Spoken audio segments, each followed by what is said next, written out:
다니엘 쉽게 보는 로드맵 두 번째 시간입니다. 소제목은 성경에 근거한 뜻을 정한 신앙만이 살아남는다. 이러한 제목을 붙여왔습니다. 예수님께서 우리에게 마태복음 16장 1절 2절 또 누가복음 12장 56절에 예수님이 이렇게 말씀하십니다. 시대의 표적을 잘 보여주시면서 분별하라. 날씨는 분별할 줄 알면서 시대의 표적과 징조를 분별하지 못하면 외식하는 자여 화 있을진저 불신자와 다를 게 뭐가 있느냐, 이렇게 우리에게 가르쳐 주십니다. 분별이라고 하는 것은 너무 중요한 것 같아요. 근데 그 분별을 못하게 되면 미혹당하고 속기도 하고 우리가 트라우마의 상처를 안게 되지 않습니까? 그런데 분별할 수 있는 기준이 가장 좋은 게 뭐냐면 성경 말씀이에요. 성경 말씀을 많이 알고 그것을 기준으로 삼는다면 모든 게 정확하게 분별이 될 수 있답니다. 그러나 성경이 기준이 되지 않는 가운데에서 자기 나름대로의 어떤 모든 걸 가지고 분별을 하게 되면요, 그게 잘 옳은 것 같지만 시간이 가면 갈수록 그게 나를 굉장히 오리무중으로 이끌어 갈 수가 있다는 거예요. 그래서 너무 중요해요.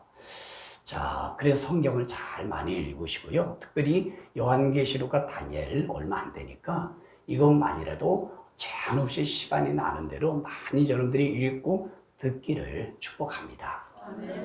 그리고 우리는 이 시대가 악한 세대요, 음란한 세대요, 포악한 세대요.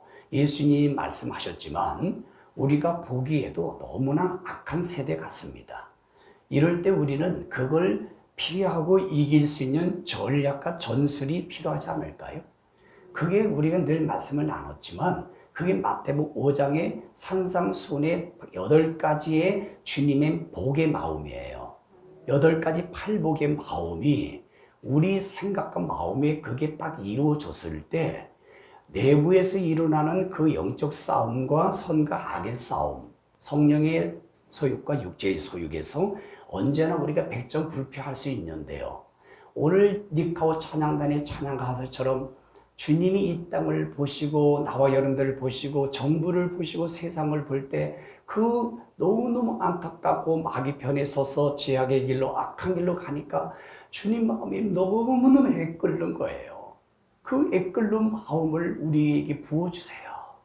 주님의 그 마음을 우리 가운데 하나님 잘 섭취되게 해주시고 빌립보 교회에게 말씀한 것처럼 너희 안에 예수의 마음을 품어라. 고린도 교회에게 너희들이 마음을 넓히면 좋겠다 하신 것처럼 우리의 마음과 생각에 주님의 8가지의 팔복의 그 마음이 꽉 차 있다면요, 정말로 죽어서 가는 천국을 지금 현재 우리가 맛볼 수 있답니다. 그래서 잠언서 4장 23절은 무릇 지킬 것도 많지만 무릇 지킬 것이 많지만 너의 마음과 생각을 지켜라. 왜요? 거기에 생명의 근원이 있느니라. 여러분, 저는 영혼 구원을 할 수만 있다면, 어떤 사람이 예수를 믿고 천국을 갈 수만 있다면 저는 그분한테 이렇게 누워서 나를 밟고 지나가십시오 허락할 수 있어요. 그리고 그분이 믿음이 자랄 수만 있고 천국만 갈 수 있다면 제 얼굴에 침을 100번을 뱉은다고 해도 가감없이 기쁘게 맞을 수 있을 용의가 있습니다. 저는 그게 목적이기 때문에 그래요. 그게 가치가 있고 천하보다 귀한 것이 한 영혼이라고 주님 말씀해 주셨는데 그게 목사가 돼서 이론적으로 알면 뭔 소용이 있겠습니까? 성경이 말하기를 그게 설교만 잘하고 잘 가르쳐주고 내가 그거를 진짜 믿어지지 않고 그게 설정이 안 된다면 나는 개와 돼지와 다를 게 없고 가증스러운 거지요. 저는 그게 믿습니다. 이 세상에 가장 중요하고 소중한 것은 한 영혼이에요. 그 영혼이 구원받을 수만 있다면, 그 영혼이 정말 배교하지 않을 수만 있다면 제 자신을 부인하고 제 심장을 빼서라도 그 영혼을 구원하겠습니다. 이 말로만 하는 게 아니고요. 진짜 저는 그럴 자신이 있어요. 제 힘으로 되는 건 아니지만 늘 말씀을 훈련되고 성령님이 제 마음 가운데 자정하시기 때문입니다. 그래서 저는 그거에 목적을 두고 제 인생의 목적을 두는 거예요. 그래서 저는 지금까지 목회를 34년 동안 이렇게 단독 목회를 하면서 이 지난 얘기는 빼고 요 근래에 어떤 한 청년이 젊은 사람이 목양신에 찾아와서 문을 잠궈 놓고 저를 갖다가 있는 거 없는 거 다 욕을 퍼댔어요. 내 면전에서, 이 목양실에서. 그리고 내가 욕하지 말고 이렇게 인격적으로 말하랬더니 벌떡 일어나서 주먹으로 나를 확 때리려고 했어요.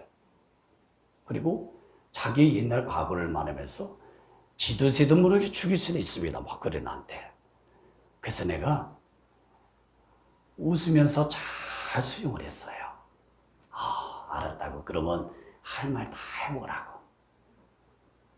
얼마나 자존심이 상하고 얼마나 마음이 아픈지 몰라 순간적으로. 그런데 성령이 내 마음 가운데 이 영혼을 구원하라.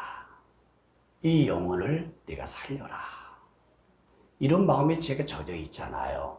그러니까 그게 예수님의 애끓는 마음으로 그 사람을 다 이렇게 웃으면서 포용할 수 있는 힘이 생겼어요. 그리고 한 3, 40분, 1시간 동안 얘기를 다 들어주고 끝에 가서 이분이 마음이 열리는 거예요. 그러면서 뭐 혈기 냈던 음성이 웃음으로 바뀌더라고요. 그리고 마지막에 저한테 다 무릎 꿇고 뭐라 그런지 아세요? 목사님, 제가 욕하고 함부했던 거 죄송합니다. 목사님 마음 시원할 정도로 저를 한 들기를 때려달라고 그러는 거예요. 좀 뭉클하더라고요. 뭉클하더라고요. 예.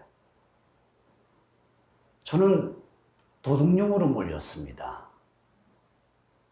어디에선가는 이게 유튜브에 나가기 때문에 말하고 싶지 않고 도둑놈으로 제가 몰렸는데 모든 사람이 내 편이 안 되어지더라고요.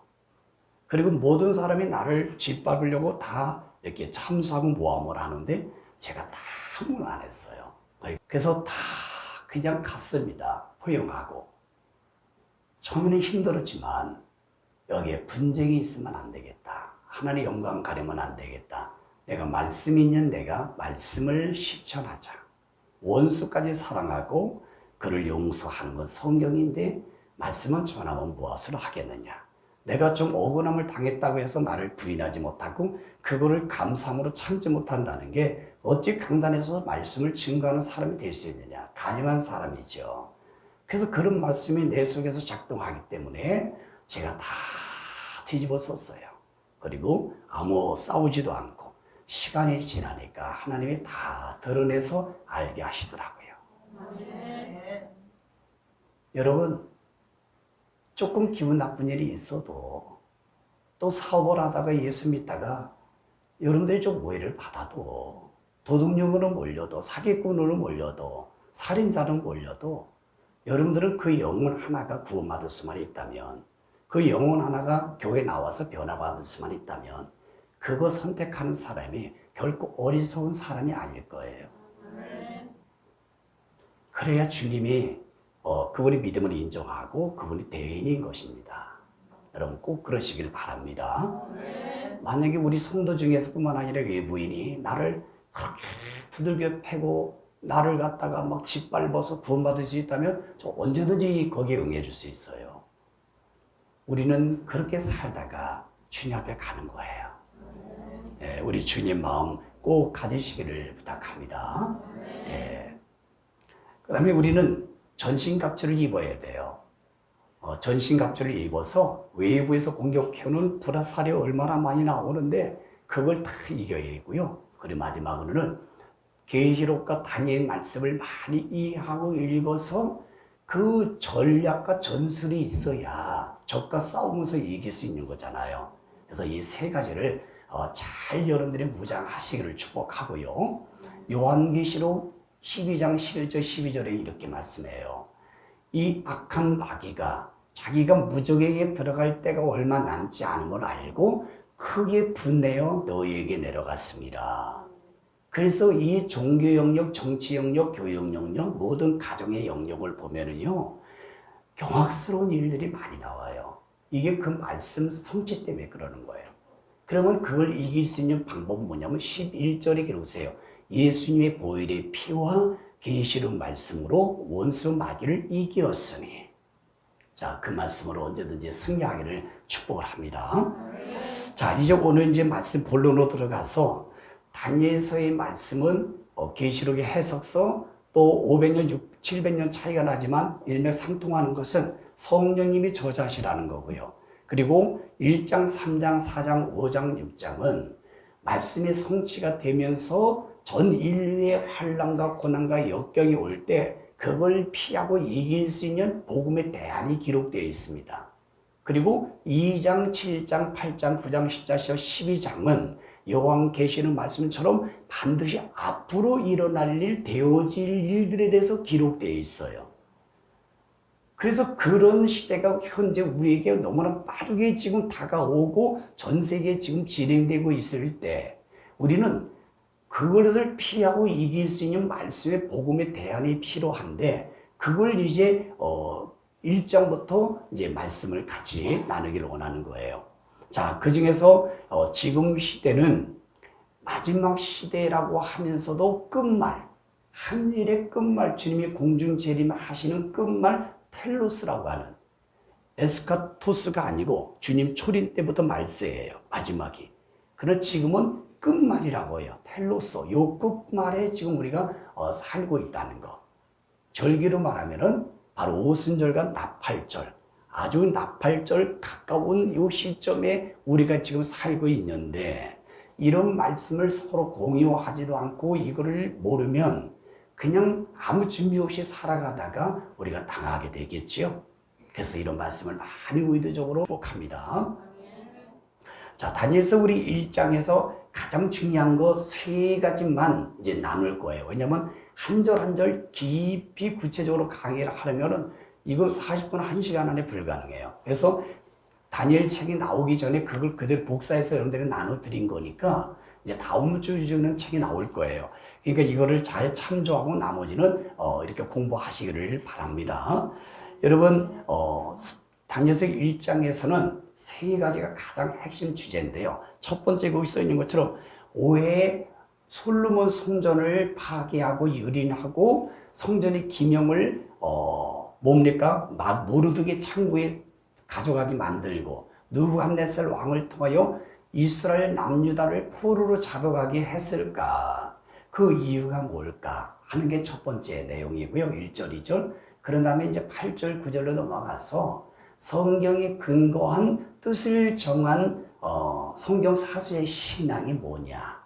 그리고 성경에 근거한 뜻을 정한 신앙을 가졌을 때 하나님이 우리에게 주시는 그 은혜가 무엇이냐? 이렇게 세 가지로 내용을 요약할 수 있습니다.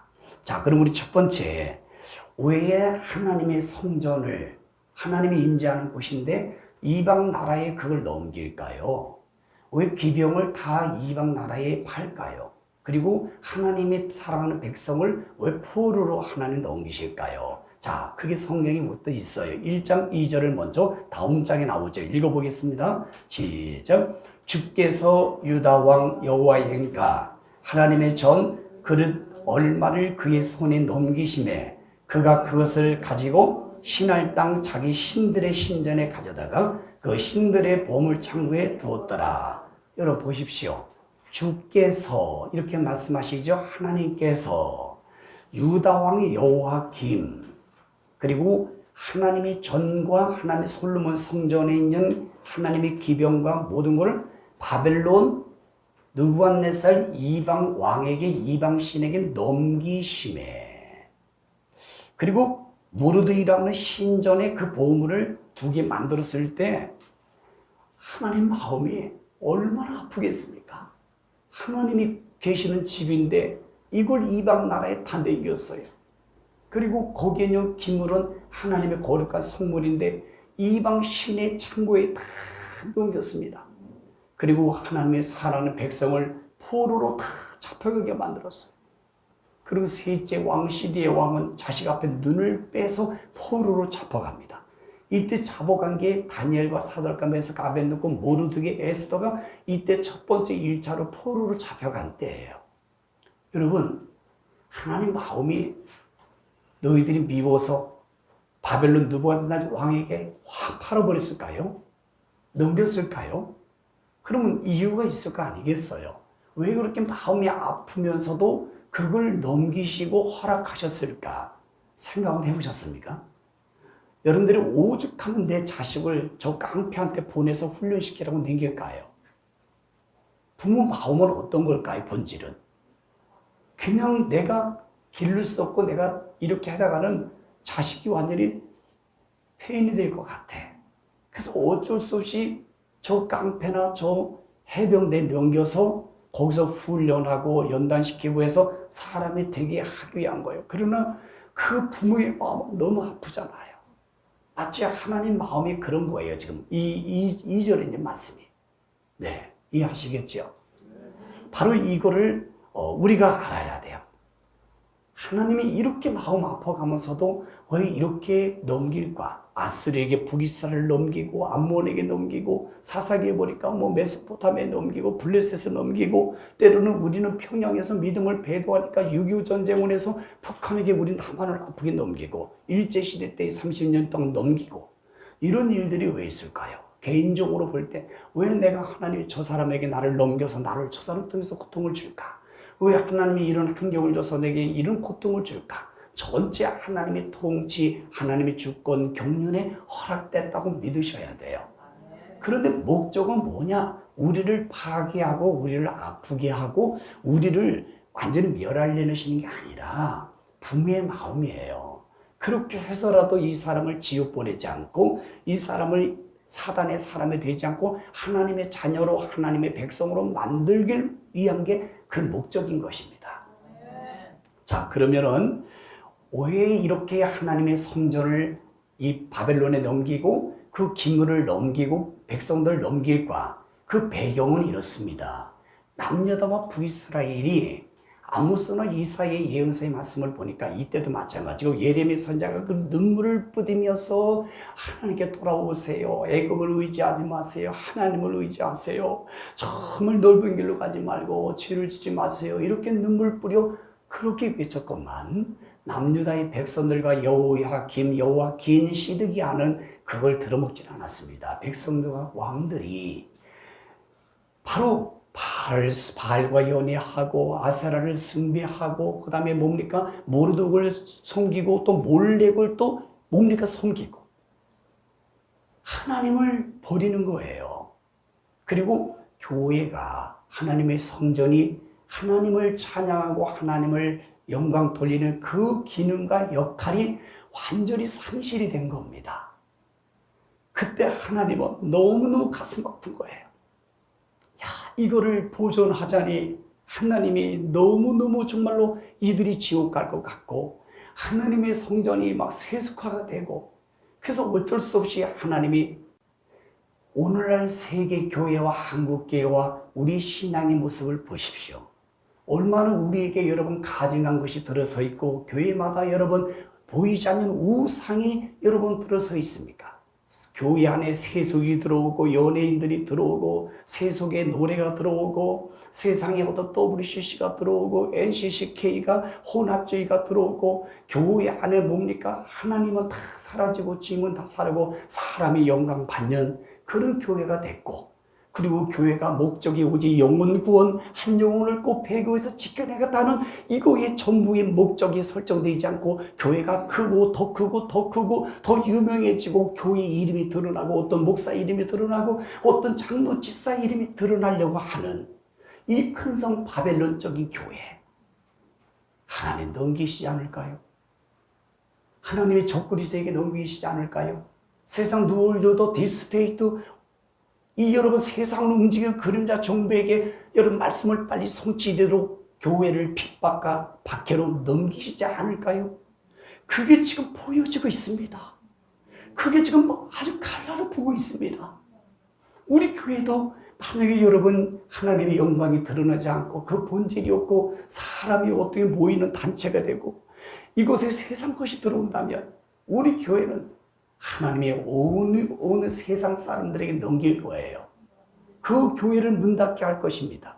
예배를 못 드리게 할 것입니다. 하나님. 여러분, 이 말씀을 통해서 우리는 깨어 있어야 될 때가 된 겁니다. 하나님이 넘기시면 안 돼요.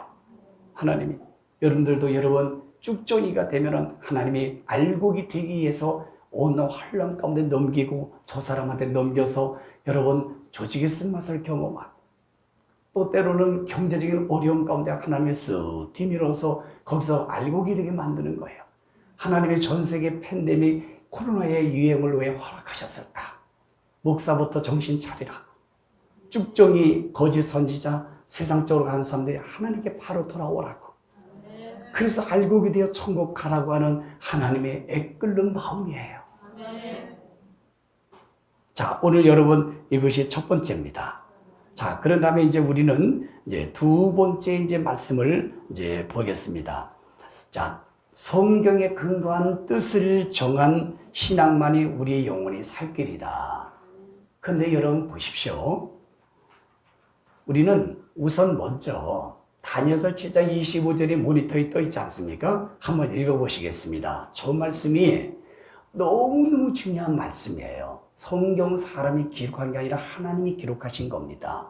자, 읽어보시겠어요? 그가는 전 세계 통치자. 결국에는 나중에는 적그리도 말씀의 성취가 끝나는 걸 말하는 거예요. 시작. 그가 장차 지극히 높으신 이를 말로 대적하며 또 지극히 높으신 이의 성도를 괴롭게 할 것이며 그가 또 때와 법을 고치고자 할 것이며 성도들은 그의 손에 붙임받아 한 때와 두 때와 반 때를 지나리라. 잘 보십시오. 7장에서 말씀을 나눠야 되겠지만 저희 교회는 이 말씀을 9년 전부터 너무 강조를 많이 했던 말씀이에요. 9년 전부터 이 말씀을 우리는 귀가 딱지가 않도록 같이 나눴는데요. 보십시오. 그가는 뭡니까? 세상의 그림자 정부, 누울도도 세상의 마귀 정부, 세상의 악한 정부를 말하는 거예요. 결국은 이 사람들이 적그리스도를 만드는 거죠. 그리고 종교 영역의 가톨릭의 교황 큰 음료. 다 그가가 그런 뜻이에요. 그들이 지극히 높으신 이는 누굴까? 여러분입니까? 접니까? 하나님이죠. 하나님을 다 대적하는 문화예요. 하나님을 대적하는 정치 영역이에요. 교회마저 하나님을 대적합니다.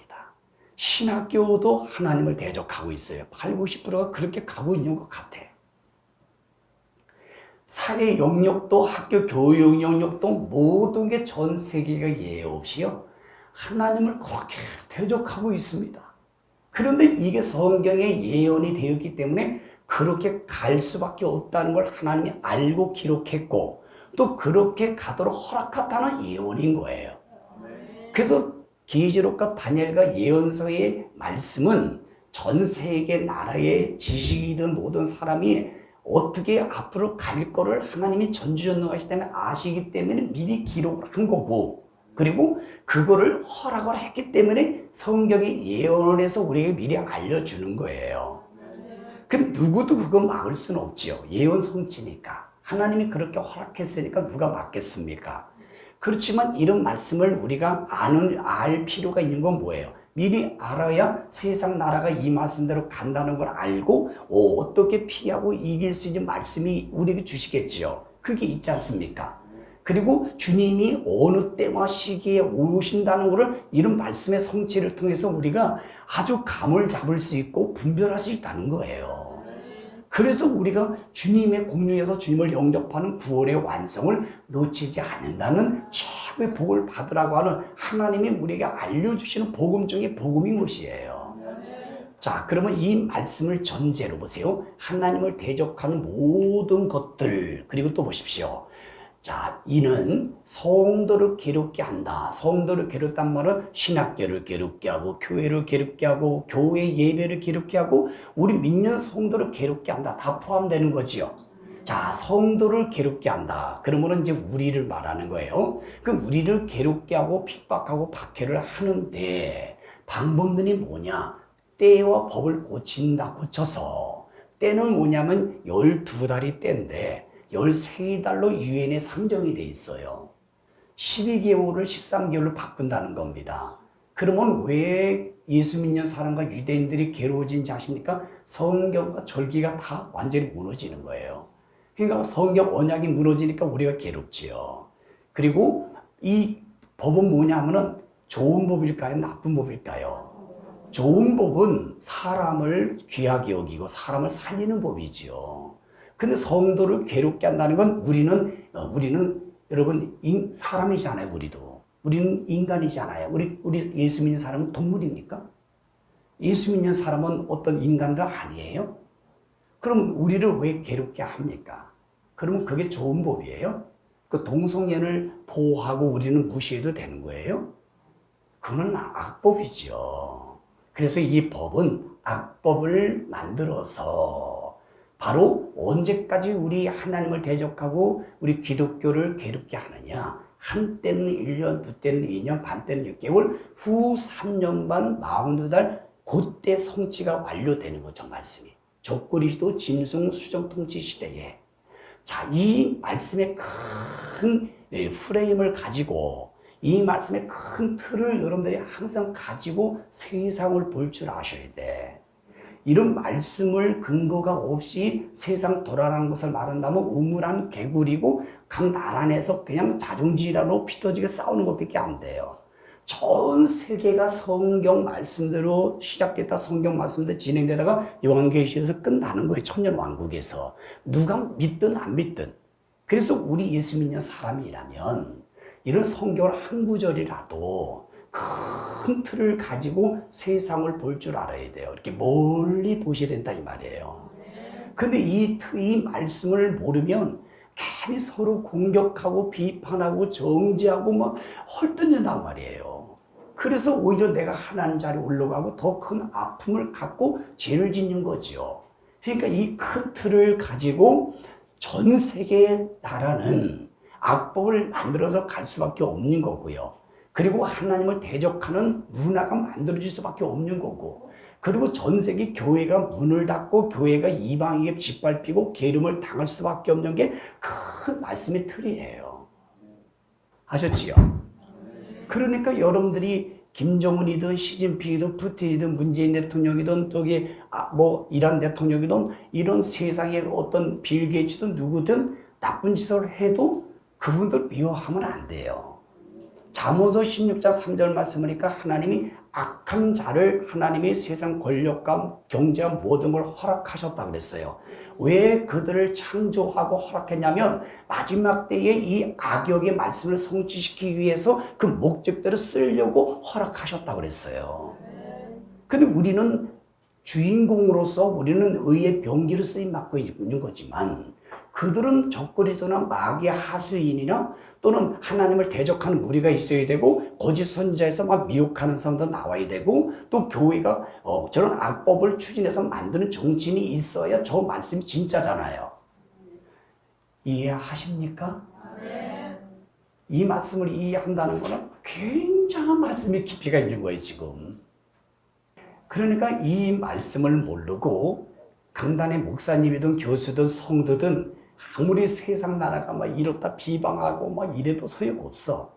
이런 큰 틀을 놓고 이런 큰 틀을 놓고 우리가 어떻게 준비할까 또 어떻게 이거를 나눠줄까 하는 이제 이런 게 중요한 거예요.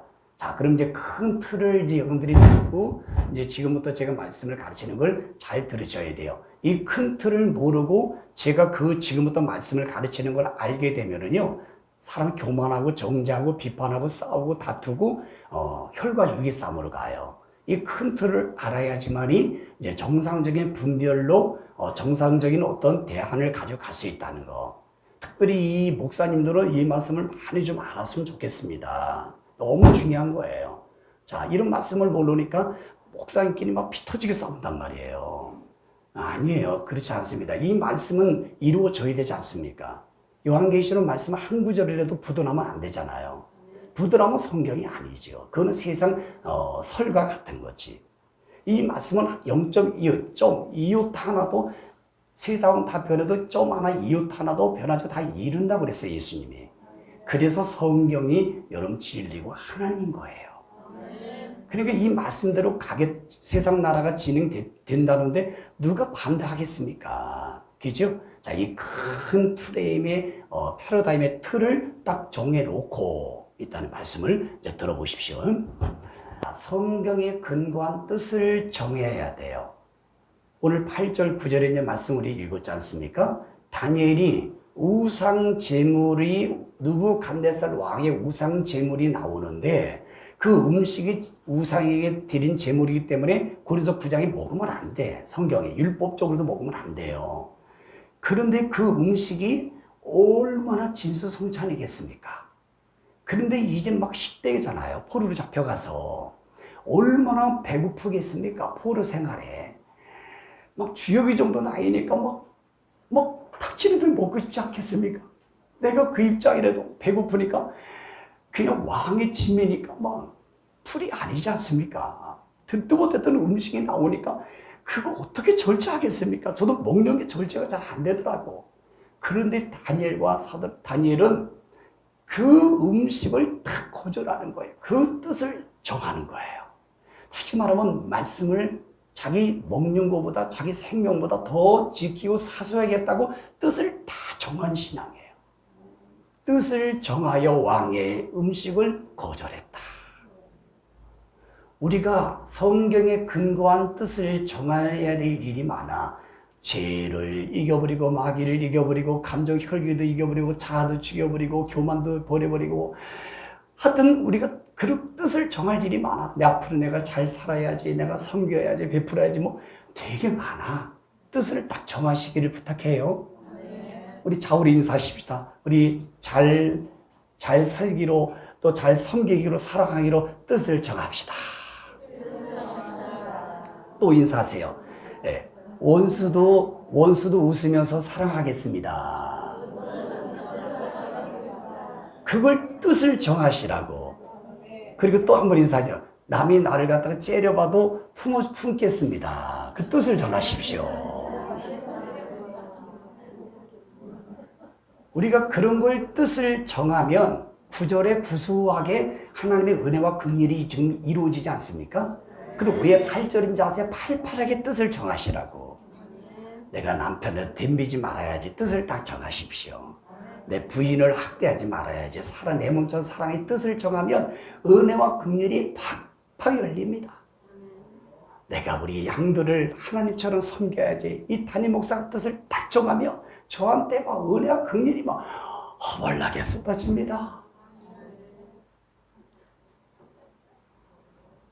이제 그런 것은 이제 말씀이 이제 오늘은 이제 그런 것을 집중적으로 말씀 나누려고 하는 게 아니라 요 두 가지를 좀 나누고 싶어요. 뭐냐면 악법을 만든다고 성경이 예언되어 있잖아요. 그래서 성도를 괴롭게 하고 하나님을 대적하는데 전 세계 21개에서 27개 나라가 포괄 차별금지법, 원래는 차별금지법인데 우리나라는 언론에 포괄적인 단어가 붙었어요. 포괄적 차별금지법, 그리고 동성애 합법, 그리고 성평등법, 그리고 인권조례법 등등등. 그러면 이 법은 우리가 단어적으로 볼 때 사람을 보호하고 차별하지 말고 동성애도 사람이니까 보호하자, 성평등은 자유를 주자. 내용은 되게 좋아요. 단어 자체가. 내용 자체는 좋은데 이 말씀의 성취 때문에 그 법이 좋을 수가 없다는 거예요. 그 내용이. 그렇죠? 전 세계 나라가 우리나라도 여러분 차별금지법 지금 다 법에 있어요. 차별하지 말아라. 장애인 차별하지 말아라. 남자 여자 차별하지 말아라. 이런 거 다 있어요. 지금. 전 세계 다 쓰고 있습니다. 인권위원회가 우리나라에 아주 잘 돼 있어요. 외국도요. 그런데 왜 지금 있는 법이 너무 선한 법이고 좋은데 왜 이 법을 국회에 다시 바꾸려고 할까? 여러분 생각 좀 해보세요. 지금 법이 너무 선한 법이거든요.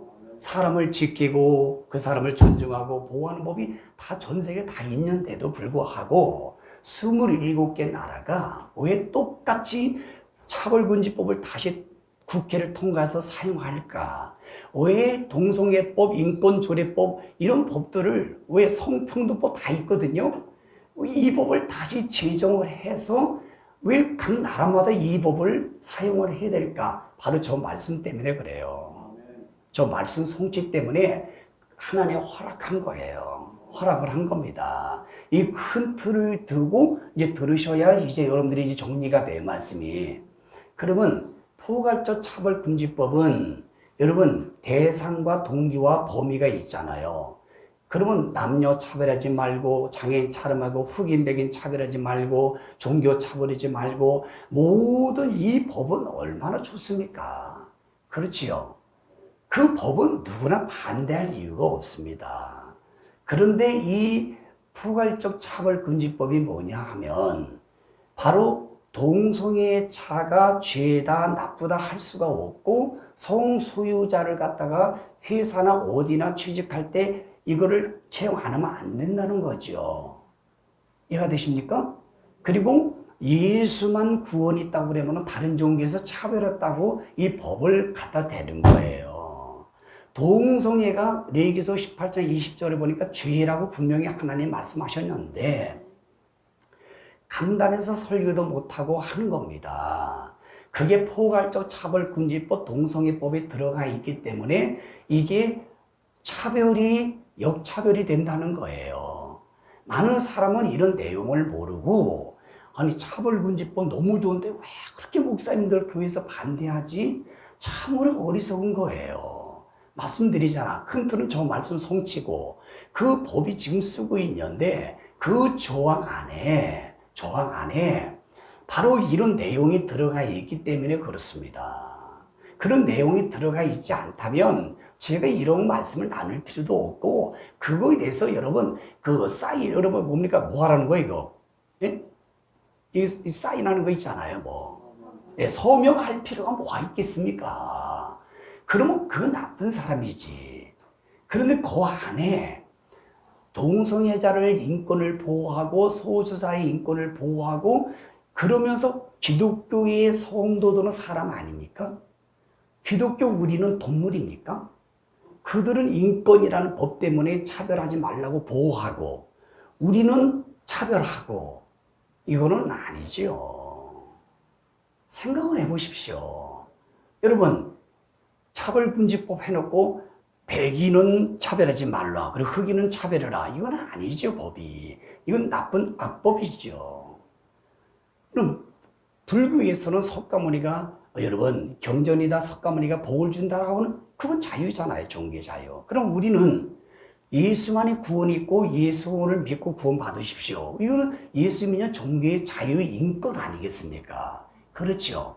그런데 예수 믿으십시오. 교회 가십시오. 이러면은 우리는 불법이 되는 거예요, 성경이. 그리고 우리가 죄인이 되는 거예요. 그러면 이게 법이 평등하지 않잖아요. 그래서 이런 포괄적 차별금지법이 안 된다고 하는 거예요. 이해하시겠습니까?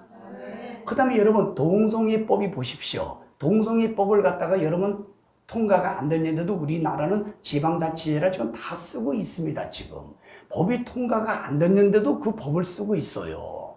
그럼 보십시오. 동성애자가 여러분 사회에 민망함을 주잖아. 어떻게 엉덩이를 내놓고 막 흔들고 다니니까 아이들 교육에도 여러분들에게도 민폐가 돼야 안 돼요. 그게 무슨 인권입니까? 그분들이 인권을 보호한다고 다른 사람 나는 소의 인권을 보호한다고 대의 인권을 무시하면 돼야 안 돼요. 그리고 여러분 동성애를 통해서 여러분 에이즈가요 엄청나게 확산되는 건 전 세계 교과서에 가르치는데 우리나라 교과서에 뺐어 작년에. 이거는 누구도 인정하는 거예요. 에이즈는요 동성애 학문 섹스를 통해서 일어나는 거예요. 이거 부정할 수가 없는 거예요. 그게 우리나라 세금으로 6천만 원이 들어가. 한 사람 치료하는데 1년에 우리 세비로 우리나라처럼 100% 에이즈 환자를 지원합니다. 거덜나게 됐어요 이제. 다른 나라는 에이즈 환자가 주는데 우리나라는 막 10%, 20% 학생부가 30, 20%, 30% 계속 늘어나요 지금 우리나라가. 학생들이 중학생, 고등학생이 너무 많은 거예요. 알바하는 것 때문에. 그것 가지고 다리 밑에서 채팅해가지고 알바해서 3만 원 받아요. 그러니까 아이들은 그 돈 때문에 완전히 에이즈병이라도 학문이 망가져서 이게 자액불이 끊어져서 이 평생 고생해야 되고, 얼마나 사회야 이런 민폐입니까? 이걸 동성애법을 만들어서 그들을 보호해야 되겠어요? 그리고 그들을 나쁘다고 하는 사람을 여러분 감옥에 가두고 벌금을 물려야 되겠습니까? 그럼 동성애 잠만 여러분 사람인가요? 우리도 사람이잖아요. 그러니까 여러분들이 이런 거를 성도들은 몰라. 그래서 목사님들이 알려주셔야 돼요. 성도들은 코로나 때문에 두려워서 공부할 시간도 없고 밥 먹고 사는데 직장 나가고 애들 집에서 공부시키고 남편 청소하는데 정신 팔려서 이런 거 들을 시간도 없습니다. 맞아요, 틀려요? 공부 못 하시잖아. 그러니까 목사님이 이런 걸 연구해서 사실적인 걸 알아서 강단에서 설교 시간에 말씀과 일치가 되기 때문에 이걸 성도들이 알려줘야 성도들이 선과 악을 분별해서 여러분 성경의 백투대로 간다 이 말입니다. 차별금지법이 바로 그런 거예요. 차별금지법이. 그래서 여러분 이게 지금 더불어민주당, 정의당이 지금 상정돼가지고 여러분 그들의 그 목적대로 가게 돼 있고요. 금방 통과돼요. 큰 프레임이 뭐예요? 성경의 예언성취라 전 세계 막을 수 없다. 그러나 우리가 서명하고 기도하고 조금 저항해야 될 이유는 목적은 이거예요. 조금 시간이 필요하기 때문에. 아직 우리 기독교가 준비가 안 됐어. 감옥에 갈 준비도 안 되고 벌금 낼 준비도 안 되고 그 교회가 꼭 이런 것 때문에 예수 믿으세요. 예수만이 구원자입니다. 교회 전도 우리 교회 가십시다. 이런 말을 해도 핍박을 받아도 기쁘고 벌금을 내도 기쁘고 감옥에 가도 기쁘고 이런 어떤 뜻을 정한 기쁨의 순기적인 신앙의 준비가 안 됐어. 그래서 그 시간이 필요하기 때문에 우리가 지금 조금 서명도 하고 저항도 하고 이렇게 이런 걸 좀 알려야 된다 이 말입니다. 여러분 2013년도에 영국의 윌리엄 변호사가 그렇게 교회를 다니면서 차별금지법, 동성애법 교회들이요 깨고 있어야 됩니다. 이거 통과시키면은 교회 무너지고 성경 무너지고 사회는 완전히 나라가 망가집니다. 그 변호사가 외쳤고만 교회에서 외면했어요. 에이 그럴 일이 없다고. 에이 그러지 말라고. 그랬더니 2년 뒤에 법이 통과하게 돼서 교회가 완전히 문을 닫게 됐고 교인들이 완전히 전도가 안 되고 교회 예수 믿는 사람이 얼마나 괴로움을 당하고 있는지 몰라요. 저 말씀처럼. 그가 우리 한국에 2015년대에 와가지고 자기 나라의 그 아픔을 막 토로합니다. 유튜브에서 막 집회를 하고 다닙니다. 한국 교회요. 우리 영국처럼 타습하면 안 됩니다. 반드시 차별금지법, 동성애법을 막아내셔야 됩니다. 이거 기독교인들이 막아내지 않으면 한국교회가 막아내지 않으면 우리 영국처럼 될 것입니다. 사회가 완전히 에이즈 환자로 퍼지고 사회가 완전히 무너지고 가정이 무너지고 교회가 무너지고 영혼이 넓은 길로 가고 패도합니다.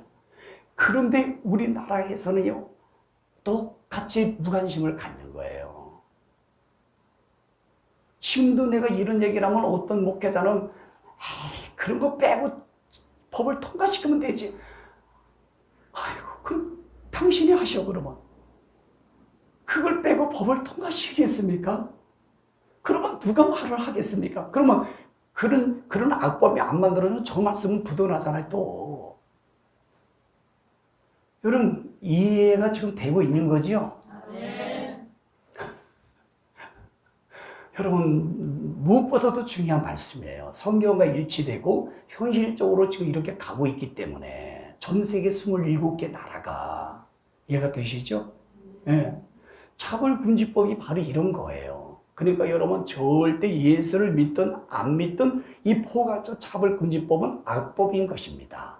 그럼에도 우리는 큰 틀에서 그 법이 전 세계가 써야 돼요. 그렇지만은 우리가 서명을 하고 기도하고 깨어 있어야 될 이유는 바로 우리가 준비를 해야 되기 때문이다. 아시겠죠? 자, 그리고 여러분 보십시오. 이 동성애법이라고 하는 것은요, 굉장히 심각한 거예요. 여러분, 이 동성애법이 만약에 통과되고 성평등법이 지금 우리가 통과된 쓰지 않습니까? 그러면 이것이 사회적으로나 모든 것들이 얼마나 이게 악영향을 준지 모릅니다. 만약에 여러분들이 이 법이 통과가 되기도 전에 각 나라에서는 짐승과 네덜란드 뭡니까? 프랑스, 유럽의 많은 나라는요, 짐승과 결혼할 수 있는 법을 통과시켰고요. 그리고 동성애를 할 수 있는 법을 통과시켜가지고요. 미국에서는요, 2015년대 법이 통과돼가지고요, 결혼을 했는데, 여자끼리 레즈비언 결혼을 했는데, 막 행복하게 살다가 아기가 필요해서 결정했대, 둘이. 우리 남자 하나를 다시 결혼하자. 가지고 남자 하나를 데려와서 두 여인과 결혼을 했어요. 그래서 결혼해서 아기를 두 사람 낳아서 키우고 있습니다. 여러분. 그리고 네덜란드에서는 남자끼리 결혼한 것을 여러분 대대적으로 매스컴에서 이걸 알려줬어요. 그리고 네덜란드라든가 여러분 유럽의 프랑스나 많은 나라들은요, 헝가리 같은 나라들은 왜 내가 기르는 개와 같이 평생을 같이 못 삽니까? 이렇게 표지에 나오기도 하고. 그리고 그러다 보니까 그 법이 통과가 되니까 짐승 매춘이 생겼어요. 개, 고양이, 토끼 이런 걸 갖다가 묶어놓고 사람들이 돈 받고 거기 성행위를 하게 하는 겁니다. 그래서 짐승이 아프니까 수의사가 와서 그걸 치료하다 보니까 왜 아픈지를 원인을 발견하게 된 거예요. 여러분, 창세기 6장, 창세기 19장의 말씀에 역행을 지금 하고 있어요. 그걸로 인해서 얼마나 많은 질병이 임하겠습니까? 그리고 여러분들이 만약에 이런 법이 통과되면 젊은 아이들은 이런 말씀의 지식이 없고, 그 다음에 상식과 윤리의 지식을 이거 따지지 않아, 요즘 시대는. 그걸 너모멀, 포스트 모더니즘. 그냥 상황과 환경과 코로나 어떤 환경에 따라서 법과 기준이 그냥 막 만들어내는 걸 말하는 거예요, 단어가. 그러니까 젊은 아이들은 더 우리 세대보다 더 세요, 이게 문화가. 트렌드라는 것을 제1순위나 기준을. 우리는 성경이 캐논이고 정경이고 표준이잖아요. 성경이 기준을 딱 놓고 그 성경이 아니면 아닌 거고 성경이 빗나가면 이거는 나쁜 거다. 이렇게 기준을 잡아서 우리가 믿음 생활하고 살아가는 거고, 그럴 땐 나라도 잘 되고 가정도 행복할 수 있거든요. 그런데 성경 기준을 무너뜨리는 거예요. 성경 자체를 불법화시키는 거예요. 근데 이게 성경에 또 예언되어 있지 않습니까? 단 7장 25절에. 그런데 오늘날 젊은 아이들이 동성애가 막 퍼레이드 하고 서울시에서 지원하고 막 이런 대대적으로 막 텔레비 나오니까 젊은 아이들은 옳고 그런 걸 분별 못해. 뭐가 참 진리인지, 그리고 뒤에 뭐가 부작용이 있다는 걸 생각을 안 하는 게 젊은 세대들이에요. N세대들. 그러니까 그들은 막 그 대세 트렌드에 휩쓸리는 거예요. 와, 좋네. 와, 좋네. 그래가지고 학교 가서 동성애 애들이 막 이슈화가 되고 말이 멋쟁이하고 그러면요, 말씀으로 가고 저게 아닌데 하면서도 거기에 따라가는 수밖에 없는 거예요, 애들은. 이 기독교 목사들도 그러는데. 그러니까 그들도 자기들 모르게 자기들끼리 만나서 화장실 가서 산에 가서 어디 가서 막 그렇게 이 동성애 섹스를 하는 거예요. 동성애 이 일을 하다 보니까 거기서 애들이 부작용이 생기고 질병이 생기고 모든 것이 생기는 겁니다. 이것이. 그런데 이게 얼마나 심각해요, 여러분. 생각해 보세요. 그러다가 만약에 이 법이 우리나라에 정식으로 통과되면요, 이게 완전히 길을 열어놓는 거예요. 법이 통과되면요, 누가 막을 수가 없어. 엄마 왜 막어? 법이야. 목사님 왜 그런 소리 합니까? 법입니다. 아빠 그런 소리 하지 마. 법이야. 어떻게 막겠습니까? 길을 열어주는 거예요. 만약 그 법이 통과됐는데 여러분이 아들, 딸내미가 친구를 데려왔어. 그랬더니 남자가 아들인데 남자를 데려와서 아빠, 엄마 우리 결혼할 거예요. 자, 딸이 왔어요. 딸이 여러분들 이 여자를 데려와서 엄마, 우리 둘이 결혼할 거야. 여러분들은 아주 대세가 중요하고 시대의 흐름이 좋다고 진리라고, 그러니까 그러면 오케이 하십니까? 10번도 더 기절하시죠. 그러면 저를 보십시오. 에이, 목사님, 우리 자녀들이나 손자, 손녀 때는 그럴 리 없습니다. 정말 그럴까요? 정말 예는 아닐까요? 모르는 거예요. 미리 우리 부모 세대 때 이 악법을 막을 수 있는 데까지 막다가 할 수 없이 안 되면 저 말씀대로 확 진행되는 거예요. 성평등법은 기분이 좋으면 오늘 남자 할 수 있어요. 그럼 여자가 남자 하지요? 그러면 남자 타이시에 들어갈 수 있어요. 목욕탕에 들어갈 수 있어요. 내가 오늘은 여자 하고 싶어. 기분이 좋아서. 그러면 여자 화장실 들어갈 수 있어, 법적으로. 여자 화장실 들어갈 수 있어요. 그래서 백악관은 중성 화장실을 만들잖아요. 우리나라도 그렇습니다. 이 처음 듣는 분은 뭐야? 도대체가 이게 세상이 요지경이냐? 근데 진짜 목사님이 저 하신 말씀이 진짜인가? 이런 분이 있지요. 그런 분은 잘 내가 이따 요양실로 와 기도해 줄게. 믿으셔야지. 세상에서는 언론에서 그렇게 보여주고 알려주고 신문에서 다 알려주고 그렇게 하겠다는데 바보들처럼 말이요. 그게 어딨냐? 그런 게 어딨냐? 그런 게 어디 써여 있잖아요, 지금. 그리고 성경에 있잖아요. 그런데도 여러분들이 먹고 사는 문제 때문에 코로나 때문에 두려워서 자식 키우는 것 때문에 이런 거에 무관심하렵니까? 무관심해도 되겠습니까? 무관심은 가장 악한 죄입니다. 나와 우리 성도들은 성경에 근거한 차별금지법, 성병도법, 동성애법은 여러분 성경적으로도 안 되는 거고 인권적으로 안 되는 거고 윤리적으로도 안 되는 거기 때문에 이것을 반대하고 이것을 안 된다는 뜻을 정하기를 부탁합니다. 뜻을 정하셔야 돼. 말 한마디라도 여러분 바르게 말씀하고 자녀들하고 또 얘기 나눌 때도 야 이래서 안 된다. 첫째는 성경적으로 안 된다. 그게 어떻게 여러분 인격적으로 도덕과 윤리적으로 상식적으로 그게 맞겠느냐. 네가 한번 이성적으로 생각을 해봐라. 내게 다 아닌 거예요. 성경을 몰라도 아닌 거예요. 인격적으로. 윤리적으로 아닙니다. 상식이 벗어난 거예요. 맞습니까? 그런데 애들은 그런 걸 따지지도 않아요. 이게 악한 영이 그들을 지배해서 조종하는 것입니다. 정치인들도 이런 법이 나쁘다는 거 알아요. 나라를 망치고자 하는 그런 뜻은 없다고 나는 믿어. 어떤 정치인이 나라를, 사회를, 가정을 파괴시키는 정치인이 어디 있습니까? 그죠?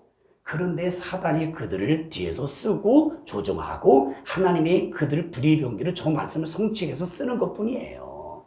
그래서 그들을 미워하지 말고 정죄하지 말고 여러분 기도하고 깨어 준비하고 소명하고 우리가 이런 걸 바르게 알려서 시간을 좀 필요하다는 거죠.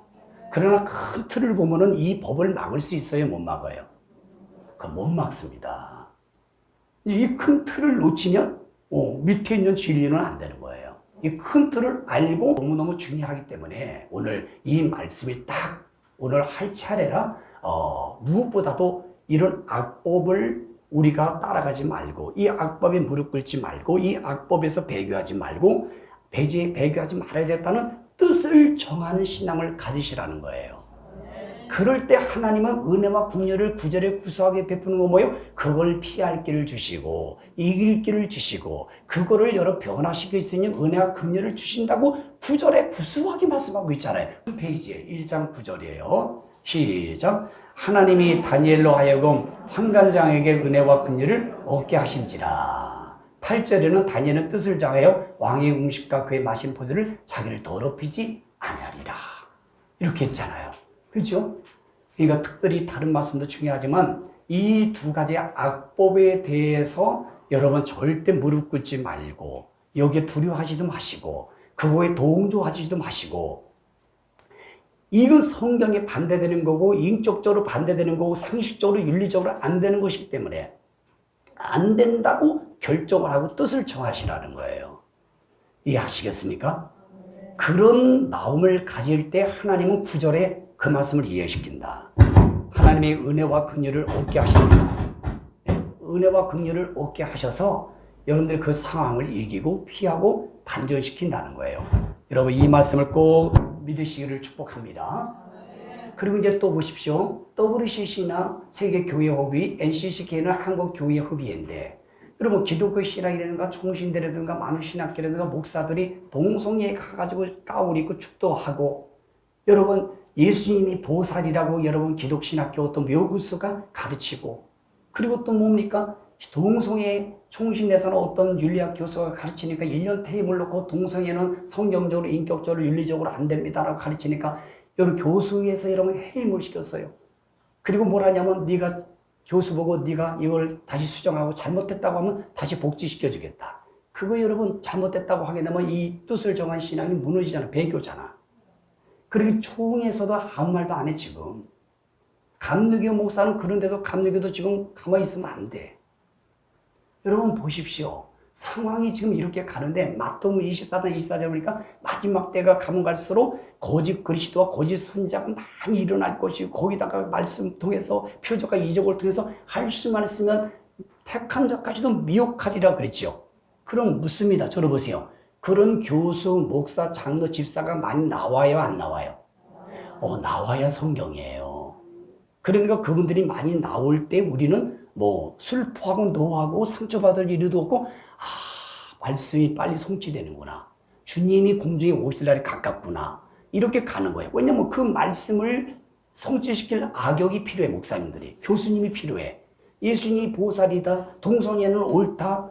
동성애 나쁘다 그러면 그걸 밖에 이런 분들이 많이 나와야 그 말씀의 성취가 되는 거예요. 그런 분들이 안 나면 예수님 말씀하신 게 묻어나는 거예요. 이런 말씀의 큰 틀을 알고 분별하시라 이 말이에요. 무조건 그들을 막 정죄하고 비판하고 저 나쁜 놈 저런 게 어떻게 목사냐 이러지 마시고 이해하시겠습니까? 네. 그리고 또 더 나쁜 사람 뭐냐면 그런 사람은 조금 나아 그래도 그러든지 말든지 무관심하는 사람 아무 관심 없고 그냥 먹고 살고 직장 가고 돈 벌고 가정 사는 이런 사람이 가장 아주 불쌍한 사람이에요. 자, 우리 인사하세요. 불쌍하지 맙시다. 사람이 한 번 태어나 한 번 죽는 것인데 사람은 가치 있게 의미 있게 살아야지요. 참 마음이 아프지만 우리 이런 말씀을 잘 가지고 분별하고 승리하길 바라요. 자, 그러면은 이런 우리가 뜻을 정한 사람들에게 주시는 축복에 대해서만 말씀하고 나머지는 자세히 할 수가 없어서 여러분들이 이 프린트의 말씀을 여러분들이 참조하시길 바랍니다. 특별히 1페이지 보면요. 누부갓네살 왕은 누구는 신의 이름 그릇이라는 뜻의 갓, 그 다음에 네 살은 지키는 자라. 이게 합성한 누구는 왕권을 한다. 아니 어떻게 여러분 4살이 아람어로 지키는 자인데 4살 배기가 어떻게 지킵니까? 1페이지에. 그죠? 이런 건 이제 참조적으로 여러분들이 공부를 좀 하시고 또 사드락과 메삭과 아벤느고가 무슨 뜻인가는 3페이지에 나와 있고 여러분들이 따로 여러분들이 공부를 좀 하시고 그러면 하나님이 말씀을 사수하겠다. 목숨 걸고 어떤 불이기와 와도 나는 눈을 깜짝 안 하고 사수하겠다고 다니엘처럼 뜻을 정한 사람에게 주시는 그 은혜와 모든 것들이 4페이지 나와요. 4페이지. 자, 보세요. 한간장이 그러는 거예요. 아이고, 이전에 왕의 진미를 먹지 않으면서 그러면 한간장은 환장 충만해서 죽는 거고, 그냥 누부갓네살 왕에게 잘리거든요. 그러니까 세 충가 뭐냐면, 열흘 동안을 시험해 보십시오. 왕의 진미를 먹인 사람하고 채식을 먹은 사람하고, 그때 얼굴이 더 윤택하고 건강하면, 그때 하면 되지 않습니까? 오케이. 한간장이 오케이 했어. 그래가지고 열흘 동안 했더니 세상에 4페이지 다니엘 1장 14절 보니까 얼굴을 비교하니까 이 사드락하면서 다니엘의 얼굴과 세 친구의 얼굴이 더 아름답고 더 윤택하더라. 1장 15절에 4페이지에 기록되어 있지요. 그래서 안 됐어요. 그러니까 여러분 모든 걸 잘 먹는다고 얼굴이 아름답고 윤택한 건 아니에요. 성경에. 예, 그렇습니다. 예, 좋아 보이죠? 우리 성도들 얼굴이 아름답고 너무 빛나요. 천국처럼. 천사처럼. 그리고 다니엘서 1장 17절에 보니까 또 뭘 주시냐면요. 학문까지 주셔요. 보너스로. 거기다가 서적을 깨닫게 말씀을. 그리고 지혜를 주고 환상과 꿈을 깨닫게 하고 또 20절에 보니까 지혜와 총명이 박수와 술객보다 10배나 주시더라. 와, 이 몇 가지입니다. 몇 가지의 은혜와 긍휼의 구체적인 내용이 바로 말씀을 사사하겠다고 뜻을 정한 다니엘과 세 친구들에게 와, 이걸 주신 것처럼 바로 우리도 이 마지막 때의 텔로스 시대의 말씀을 타협하지 않고 혼합하지 않고 인본주의로 가지 않고 배교하지 않고 뜻을 닥쳐가는 거예요. 성경은 누구도 어길 수 없고 나는 벗어날 수 없다. 이런 사람에게 하나님의 은혜와 긍휼을 베푸는데 얼굴도 아름답고 여러분 윤택하게 만들고 지혜와 학문과 모든 것을 다 주신다. 여러분 이걸 꼭 믿으시고 꼭 승리하시기를 축복합니다. 자, 우리 자우리 인사하십시오. 우리 하나님의 은혜와 긍휼이 임했습니다. 마지막 한 번 더 우리 뜻을 정합시다. 또 혹시라도 이렇게 뜻을 정하면 안 되겠죠. 다음부터 교회 안 나와 뜻을 정해. 기도 안 하기로 뜻을 정했어. 남편 용서 못해 뜻을 정해. 이러지 마시고 항상 말씀에 부합해서 긍정적으로 좋게 선하게 뜻을 정하는 나와 여러분 되기를 주님으로 축복합니다.